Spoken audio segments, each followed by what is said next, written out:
তো hello everyone, কি অবস্থা সবার? আশা করি ভালো আছেন। তো ওইদিন ছিল আমার বার্থডে, হচ্ছে 13ই আগস্ট।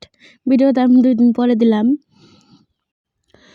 তো সবাই বলছিল যে বড় করে অনুষ্ঠান করতে, কিন্তু করলাম না, কারণ প্রতি বছরই হচ্ছে বড় করে অনুষ্ঠান করি। তো এবার ভাবলাম যে থাক, এত বড় করে অনুষ্ঠান করতে হবে না, ছোট করে একটু বিরিয়ানি রান্না করে ফ্যামিলি সবাই খাই। তো যেই বাবা সেই কাজ, বড় করে অনুষ্ঠানটা করলাম না, ছোট করেই হচ্ছে বাড়িতেই সবাই বিরিয়ানি রান্না করে খাবো। তো আমি হচ্ছে এখানে মুরগির মাংসটা কষাচ্ছিলাম, তো আম্মু এসে যে বিরিয়ানি রান্না করতেছে, কারণ আমি পুরোপুরি বিরিয়ানিটা রান্না করতে পারি না। তো বিরিয়ানি রান্না করা শেষ, এখন হচ্ছে খাওয়া দাওয়া করব। আন্টি আসছিল, শুধু আন্টিকে বলছিলাম আসার জন্য, তো আন্টি আসছিল।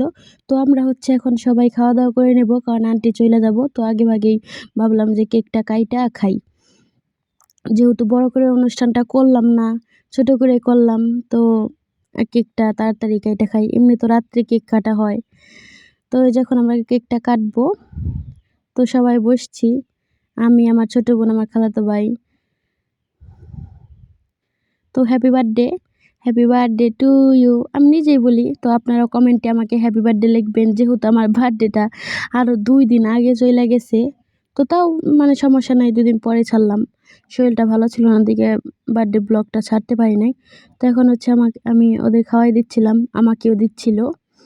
তো আমার জন্য কিন্তু সবাই দোয়া করবেন, মানে পরবর্তী তে জানি ভালো কিছু করতে পারি, দোয়া করবেন। তো এই যে আপনাদের জন্য কেক, তো আপনারাও খান। তো এই যে লাস্টে আমার খালাতো ভাই একটা গিফট আনছিল আমার জন্য, তো এটা আমি আগেই খুইলা দেখছিলাম, তাও এটা আপনাদের সাথে শেয়ার করি। এখানে ও অনেক সুন্দর একটা উপহার আনছিল, আমার তো অনেক পছন্দ হয়েছে। আপনাদের কেমন লাগছে কমেন্টে জানাবেন। আজকে ভিডিও এই পর্যন্ত, আল্লাহ হাফেজ।